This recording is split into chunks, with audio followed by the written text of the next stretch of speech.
Have the old Perez building, which is at 34th Court and Dixie Highway. There's the Main Street Oakland Park across the street. And the old Perez building is on the corner here, and it's being torn down, and the city is going to create a park. Here we see more of the shell of the Perez building. You can see the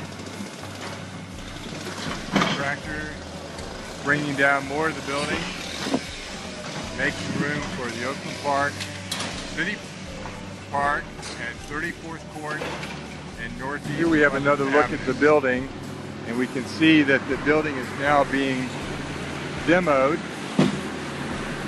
This is a building that was sold by Lanham and Associates to the City of Oakland Park.